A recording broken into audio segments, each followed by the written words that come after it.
Hello అందరికీ. సడన్‌గా మన ఇంటికి బంధువులొచ్చినప్పుడు సింపుల్‌గా అండ్ ఫాస్ట్‌గా, టేస్ట్‌గా చేసే వెజ్ బిర్యానీ ఎలా చేయాలో ఇప్పుడు నేను మీకు చేసి చూపించబోతున్నానండి. దీనికి కాంబినేషన్‌గా మన ఛానల్‌లో గ్రేవీ కూడా ఎలా చేయాలో ఉంది. ఇక్కడ నేను ఒక చెంబుతో అయితే ఒక చెంబు బాస్మతి రైస్, అలాగే హాఫ్ జీలకర్ర మసూర బియ్యం 2 యాడ్ చేసి చేస్తున్నానండి. బియ్యాన్ని కడుక్కొని 2:30 చెంబులు వాటర్ పోసుకొని నానబెట్టుకున్నానండి. ఇప్పుడు కడాయి పెట్టుకొని 4 టేబుల్ స్పూన్ల ఆయిల్ వేస్తున్నాను. వెజ్ బిర్యానీలోకి కొంచెం ఆయిల్ ఎక్కువ వేసుకుంటేనే టేస్ట్‌గా ఉంటుందండి. 2 టీ స్పూన్స్ నెయ్యి కూడా వేస్తున్నానండి. ఆయిల్ వేడెక్కాక జాపత్రి, జాజికాయ, మరాఠీ మొగ్గ, ఇలా పలావ్ దినుసులు వేసుకోవాలండి. బిర్యానీ ఆకు, చెక్క, మొగ్గ, షాజీరా కొంచెం ఎక్కువ వేసుకుంటే టేస్ట్‌గా ఉంటుంది. డైజెషన్ కూడా ఫ్రీగా అవుతుందండి షాజీరా వేసుకోవడం వల్ల. ఇప్పుడు ఇవన్నీ బాగా వేయించుకోవాలి. ఇవి కొంచెం వేగిన తర్వాత కాజు వేసుకోవాలి. కాజు ఆప్షనల్ అండి. వేసుకుంటే వేసుకోవచ్చు, లేదంటే స్కిప్ చేసేయండి. కాజు కొంచెం వేగాక తరిగిన ఉల్లిపాయని, అలాగే 4 పచ్చిమిర్చిల్ని కట్ చేసుకొని వేసుకోవాలండి.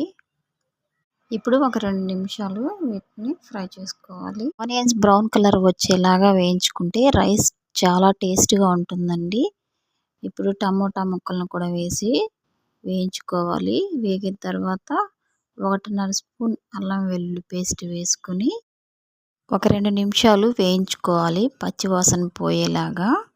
ఈ పచ్చివాసన పోయి వేగిన తర్వాత కొద్దిగా కరివేపాకు, అలాగే తరిగి పెట్టుకున్న క్యారెట్ ముక్కలు, పొటాటో ముక్కలు, క్యాప్సికమ్, పచ్చి బఠానీలు ఇవన్నీ బాగా వేయించుకోవాలి. క్యాప్సికమ్ వేయడం వల్ల రైస్ చాలా టేస్ట్‌గా డిఫరెంట్‌గా ఉందండి. నేను ఎప్పుడూ ట్రై చేయలేదు. ఇప్పుడే క్యాప్సికమ్‌తో ట్రై చేస్తున్నాను. టేస్ట్ అయితే సూపర్‌గా ఉందండి. ఇప్పుడు కొంచెం కొత్తిమీర, పుదీనా వేసుకొని ఒక 2 నిమిషాలు ఫ్రై చేసుకొని ముందుగా నానబెట్టుకున్న బియ్యాన్ని వాటర్తో పాటు వేసేస్తున్నానండి. ఇప్పుడు కొంచెం సాల్ట్ వేసుకొని మొత్తం కలిసేలాగా ఒకసారి తిప్పుకొని మూత పెట్టుకొని ఉడికించుకోవాలండి. ఎంతో పర్ఫెక్ట్‌గా చాలా టేస్ట్‌గా వచ్చిందండి బిర్యానీ.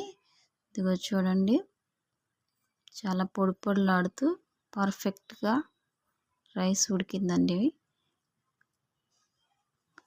మీరు ట్రై చేసి మీకు ఎలాగొచ్చిందో కామెంట్లో చెప్పండి.